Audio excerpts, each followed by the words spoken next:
Assalamualaikum warahmatullahi wabarakatuh. Hai anak-anakku kelas 10 IPS yang Bu Yuli sayangi dan Bu Yuli banggakan. Bagaimana kabarnya hari ini? Semoga kalian tetap selalu semangat mengikuti pembelajaran jarak jauh meskipun kondisinya harus belajar di rumah, mungkin membosankan. Kalian harus tetap semangat demi mencapai cita-cita. Nah, anak-anak, sebelum kita memulai pembelajaran pada pagi hari ini, kita berdoa dulu sesuai dengan agama dan kepercayaan masing-masing. Berdoa dimulai. Cukup. Nah, sesuai dengan janji Bu Yuli di pertemuan yang sebelumnya, bahwa Bu Yuli akan mengajak kalian untuk virtual tour ke lab TIK 3 dan 4. Jadi hari ini Bu Yuli akan memenuhi janji Bu Yuli untuk mendatangi lab TIK 3 dan 4. Sudah siap?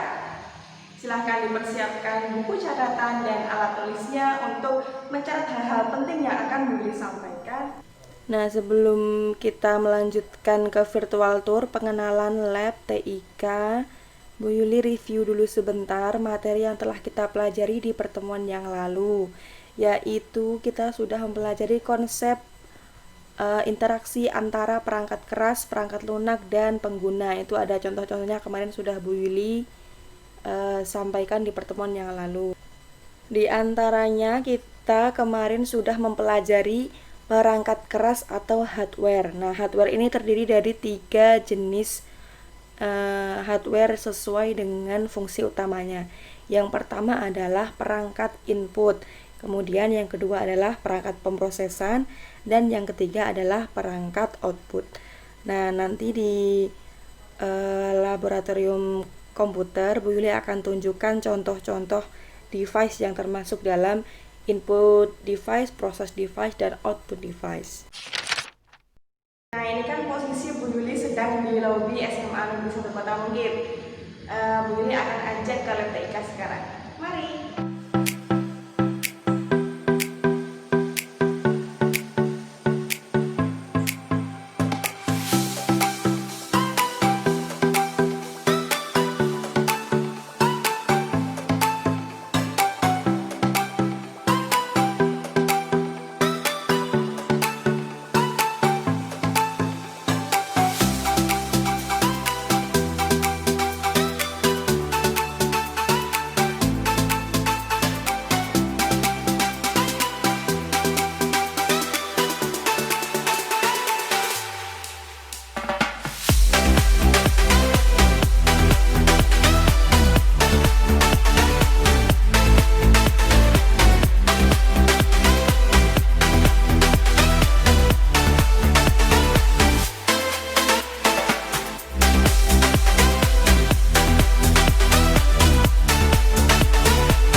Nah, itu dia sekilas penampakan dari lab komputer 3 dan 4. Jadi sebenarnya lab komputer yang ada di SMA N1 Kota Mungkit ini ada 4 lab komputer ya. Jadi ada lab komputer 1 dan lab komputer 2, itu lokasinya ada di lantai 2, itu yang biasa digunakan oleh Pak Kis.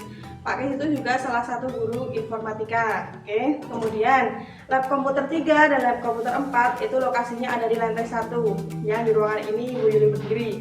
Nah, sebelum dibangun lab komputer ini, sebelumnya adalah lab kimia. Nah, lab kimia ini kan luas. Kemudian ketika ditempati oleh komputer-komputer ini ternyata kok kapasitasnya lebih dari satu lab, karena kan idealnya satu lab itu isinya 36 komputer ya. Nah, karena ini ruangannya lebih luas, jadi bisa dipasang sekitar 72 unit komputer yang bisa digunakan oleh siswa-siswi SMA Negeri 1 Kota Mungkit. Jadi 2 lab dijadikan dalam satu ruangan. Fungsi dari lab komputer yang ada di SMA Negeri 1 Kota Mungkit ini antara lain, yang pertama digunakan untuk pembelajaran komputer atau TIK atau informatika. Ya, nanti anak-anak bisa belajar di lab komputer agar fasilitas internet dan komputernya lebih lengkap. Kemudian yang kedua, Lab komputer ini selain untuk pelajaran TIK saja atau informatika saja, itu biasa digunakan oleh kakak-kakak kelas kalian, mungkin yang kelas 11 dan kelas 12 yang sudah pernah. Nah, mereka misalnya mau ulangannya kan bukan berbasis kertas lagi, tapi memakai sistem e-learning. Nah, mereka bisa mengerjakan soal mapel apapun, misalnya mau ulangan mata pelajaran biologi atau mata pelajaran sejarah atau mata pelajaran matematika. Nah, itu nanti bisa menggunakan lab komputer 3 dan 4 ini sesuai dengan kebutuhan menggunakan e-learning. Yang ketiga, fungsinya karena kemarin-kemarin itu masih ada ujian nasional berbasis komputer, maka dengan itu kita menyediakan ruangan lab ini untuk ujian atau UNBK. Nomor 4, selain untuk pembelajaran bagi siswa-siswi, Bapak Ibu guru juga dipersilahkan untuk membuat perangkat, untuk mencari materi, untuk mempersiapkan materi yang akan disampaikan kepada anak-anak. Itu bisa juga melaksanakan tugasnya di lab komputer karena fasilitas internetnya juga lumayan kencang. Kemudian selain Bapak Ibu guru, teman-teman kalian atau rekan-rekan kalian yang misalnya mengikuti lomba dan butuh referensi tentang materi-materi yang akan dia gunakan sebagai bahan untuk lomba, bisa juga memanfaatkan fasilitas lab komputer yang ada di SMA Negeri 1 Kota Mungkit. Jadi, lab komputer ini tersedia bagi semua warga Sivitas Akademika di SMA Negeri 1 Kota Mungkit selama bermanfaat, kemudian menjaga kebersihan dan tetap mematuhi peraturan yang ada di lab komputer 3 dan 4. Kita lanjutkan ke pengenalan lab komputer yang selanjutnya. Jadi di lab komputer 3 dan 4 ini ada 72 unit komputer yang terpasang dan masing-masing memiliki spesifikasi yang tidak terlalu beda jauh. Tapi untuk bentuk fisiknya ada beberapa yang berbeda. Misalnya yang di sebelah kanan Bu Yuli ini. Ini merupakan komputer dengan ukuran yang reguler. Jadi seperti biasanya misalnya kalian punya komputer atau dulu waktu SMP pernah di lab komputer, ya kan? Nah, itu terdiri dari monitor dan ada CPU di sini. CPU ini berbentuk kotak. Nah, ini nanti isinya ada perangkat-perangkat lain yang dibutuhkan dalam sebuah komputer. Kemarin yang pas misteri quiz jawabnya komputer siapa? Salah ya. Jadi ini tuh bukan komputer tapi dia monitor namanya. Dia disebut komputer jika dia ada rangkaiannya dengan CPU. Oke, paham? Jadi CPU ini tidak bisa hidup tanpa adanya perangkat keluaran yaitu monitor. Dan monitor juga tidak akan ada artinya kalau dia tidak terhubung dengan CPU. Ini namanya CPU ya. Nah, jadi keduanya harus terhubung. Jadi kalau kemarin di Mystery Quiz ada gambar seperti ini namanya monitor bukan komputer. Gitu ya anak-anak. Yang kedua, di lab komputer ini ada namanya all-in-one PC desktop. All-in-one PC desktop ini dia tidak punya CPU, bisa dilihat di bawah sini dia kosong, tidak ada apa-apanya, okay? Tidak ada apa-apanya karena CPU-nya itu bentuknya atau ukurannya sudah diperkecil, kemudian dia di-built-in di dalam sini. Jadi di dalam sini itu ada CPU-nya. CPU-nya dia jadi satu ruangannya dengan monitor. Jadi namanya all-in-one. Nah, kemudian selain ada CPU yang reguler, komputer yang reguler, dan all-in-one PC, di lab juga ada laptop. Nah, mungkin dari kalian sudah punya laptop atau PC di rumah, jadi mungkin kurang lebih bisa memahami perbedaannya. Salah satunya Bu Yuli beri contoh. Kalau CPU, kira-kira kalau bentuknya seperti ini, nah dia kan memakan banyak tempat. Jadi misalnya mau harus pindah CPU-nya, harus pindah perangkat-perangkatnya seperti mouse, keyboard, kemudian monitornya, ya kan? Kan harus ribet kalau mau pindah. Kemudian bedanya, kalau di all-in-one PC ini dia cuma tinggal ngangkat satu perangkat saja, jadi lebih simpel daripada yang reguler. Sama ini fungsinya sama, dia harus pakai listrik, harus pakai aliran listrik, jadi dia tidak ada baterainya. Nah, kemudian kalau di laptop, kelebihannya kalau laptop dia bentuknya lebih kecil daripada CPU yang reguler dan all-in-one PC. Dia lebih simple, lebih kecil, tapi sebenarnya komponennya sama. Bedanya kalau laptop dia punya baterai, jadi dia tidak harus terhubung dengan aliran listrik Sudah paham sampai sini anak-anak? Oke, mari kita cari tahu perbedaan cara mengoperasikan all-in-one PC dengan PC yang biasa. Nah, kalau di lab komputer 3 dan 4 ini ada 20 unit all-in-one PC. Mereknya Lenovo, ini bantuan dari pemerintah. Nah, tombolnya ada di sebelah kanan ini. Sebelah kanan ini, kelihatan ya. Jadi ini ditekan sampai nyala lampunya, kemudian nyala. Nah, seperti ini ya untuk all-in-one PC.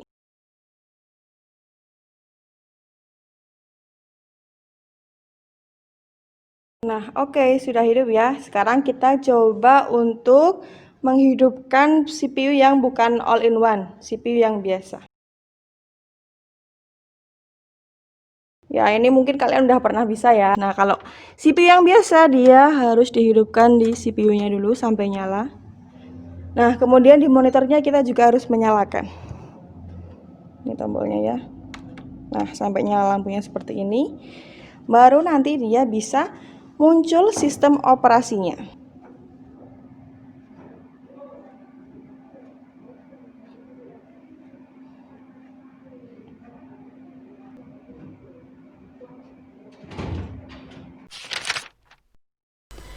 Pada kesempatan ini, Bu Yuli akan menunjukkan perangkat keras yang sudah kita bahas teorinya di pertemuan yang lalu, yaitu input device, process device, dan output device.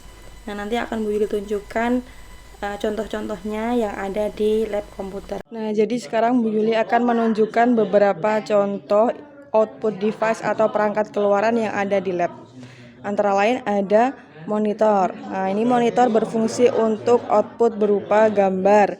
Kemudian di sini ada ini namanya headphone. Jadi kalau headphone kan bisa kalian udah tahu ya, ini untuk output atau keluaran suara. Kemudian ada speaker, fungsinya sama juga. Kalau speaker dia bisa didengarkan semua orang, kalau headphone cuman bisa didengarkan sendiri. Kemudian di sini ada LCD proyektor. Jadi nanti bisa memancarkan cahaya, kemudian gambarnya muncul di tembok atau di layar. Contohnya kalau di lab di atas sana ya. Di atas sana itu ada proyektornya. Kemudian di paling ujung sini ada namanya printer. Printer ini berfungsi untuk perangkat keluaran yang berupa dokumen atau kertas.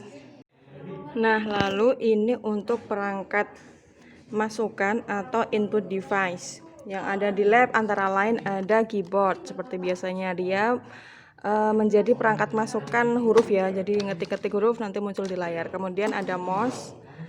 Mouse ini untuk nunjuk layar, untuk pointer yang ada di komputer. Kemudian kok ini muncul lagi dan ini muncul lagi. Apa bedanya dengan yang di perangkat keluaran yang tadi? Nah, bedanya kalau ini headphone dia punya mikrofon di sini. Mikrofon fungsinya untuk menjadi perangkat masukan suara.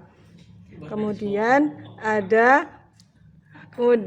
printer. Printer tadi kan dia fungsinya sebagai perangkat keluaran dokumen ya. Nah, selain itu karena punya Bu Yuli ini printernya adalah 2-in-1, jadi dia bisa scan. Nah, dia bisa jadi scanner. Jadi nanti kalau punya dokumennya di scan di sini lalu soft filenya muncul di komputer.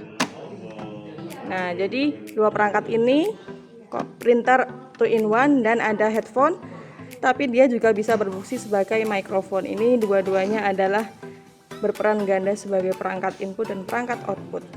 Nah, jadi kali ini Bu Yuli akan menunjukkan perangkat pemrosesan yang ada dalam sebuah CPU. Jadi ini kotak yang ada di lab, ini namanya CPU.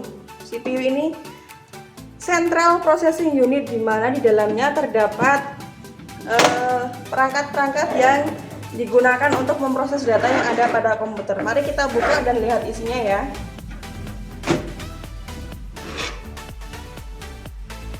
Nah, ini seperti yang kalian lihat di mystery quiz yang di pertemuan sebelumnya, ada kotakan besar seperti ini. Kemarin yang jawab dia CPU itu salah, karena CPU itu nggak bisa dia berdiri sendiri. Kalau yang ini namanya motherboard, oke? Motherboard, oke? Motherboard ini dia ada rangkaiannya. Jadi kalau misalnya semua perangkat ini jadi satu, namanya baru CPU. Tapi kalau hanya kotak kecil ini namanya motherboard. Paham nggih? Nah, motherboard ini fungsinya sebagai pusat kontrol dari sebuah komputer. Nah, di sini ada juga tempat penyimpanannya nih, bisa dilihat. Yang ini namanya hard disk. Hard disk tuh kalau di HP mungkin kalian menyebutnya kartu memori. Nah, ini tempat untuk menyimpan semua data. Kemudian yang berpengaruh di kecepatan komputer itu ada namanya RAM. RAM itu Random Access Memory. Ini di sini ada RAM-nya. Nah, ini namanya RAM. Jadi dia tempat penyimpanan data sementara. Dia yang menentukan seberapa cepat proses data itu dilakukan. Nah, jadi bentuknya prosesor itu ada di dalam sini. Namanya prosesor.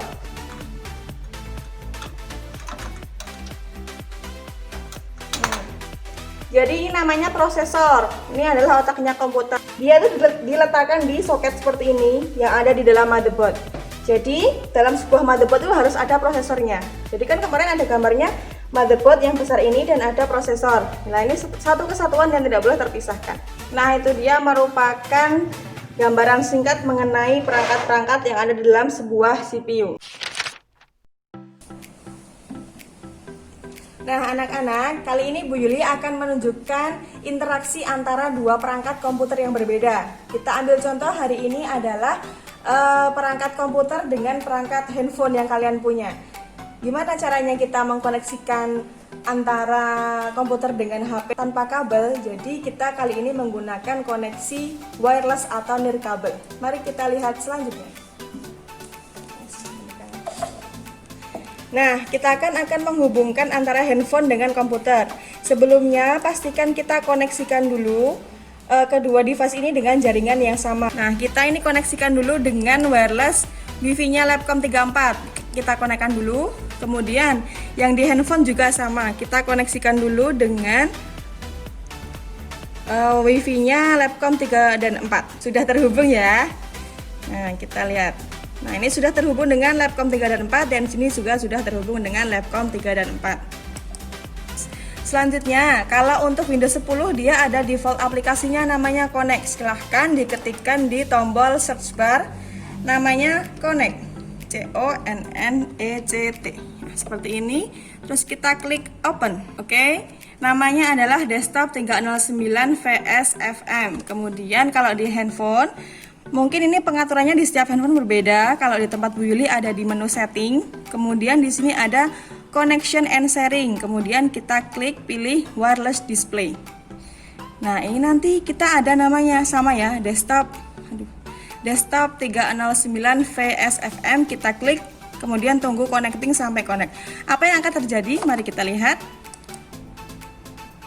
Nah, jadi layar yang ada di HP ini bisa tampil di layar yang ada di komputer. Ini namanya interaksi. Mereka berdua sudah berinteraksi karena dia sudah berada dalam satu jaringan dan mereka bisa saling terhubung satu sama lain. Nah, misalnya ini Bu Yuli mau lihat YouTube ya. Kita buka YouTube-nya. Tampilannya sama ya? Sama. Nah, kemudian coba ya ini kita lihat Upin Ipin.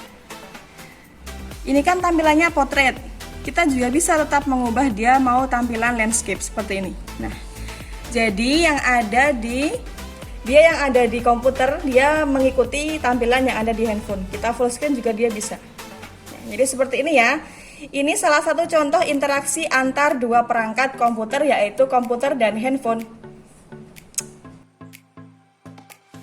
Nah, sampailah kita pada penghujung materi. Kita simpulkan dulu dari awal materi yang Bu Yuli sampaikan tadi. Kita sudah membahas yang pertama, kita lebih mengenal laboratorium komputer yang sebelumnya kalian belum pernah masuk ke dalamnya. Kemudian yang kedua, kita sudah mengenal lebih dekat lagi perangkat-perangkat keras dalam sebuah sistem komputer yang ada di Labcom. Tadi Bu Yuli tunjukkan bahwa ada perangkat masukan, perangkat pemrosesan, dan perangkat keluaran. Kemudian yang ketiga ada interaksi antar dua atau lebih perangkat komputer. Yang tadi Bu Yuli tunjukkan salah satunya membangun sebuah jaringan sederhana untuk berbagi layar dari dua perangkat yang berbeda. Kemudian Kesimpulannya, yang terakhir adalah interaksi antara dua atau lebih perangkat komputer dapat menjadi salah satu interaksi yang memudahkan manusia dalam melakukan tugasnya secara cepat, tepat, dan efisien. Interaksi dalam sistem komputer wajib hukumnya untuk dilaksanakan karena komputer tidak akan bisa bekerja secara maksimal jika tidak terjadi koneksi antar komponen yang ada di dalamnya. Ada pertanyaan dari Bu Yuli untuk kalian tentang materi yang telah Bu Yuli sampaikan tadi, yaitu temukan macam-macam jenis komputer yang ada di lab komputer. Tadi sudah Bu Yuli jelaskan ya. Kemudian dari hasil temuan tersebut, simpulkanlah beberapa kelemahan dan kelebihan dari masing-masing jenis komputer. Tadi kan Bu Yuli sudah menjelaskan jenis komputer A, B, dan C. Nah, masing-masing jenis tersebut kan punya kelemahan dan kelebihan. Nah, silahkan disebutkan, kemudian jawaban diketikkan di kolom komentar assignment. Jadi silahkan tuliskan jawaban kalian di kolom komentar yang ada di Google Classroom. Selamat mencari ya, Bu Yuli tunggu. Marilah kita akhiri pelajaran informatika pada hari ini dengan bacaan hamdalah bersama-sama. Alhamdulillahirrabbilalamin. Terima kasih atas partisipasinya. Bu Yuli tutup. Wassalamualaikum warahmatullahi wabarakatuh. Sampai bertemu di pertemuan selanjutnya. Dadah.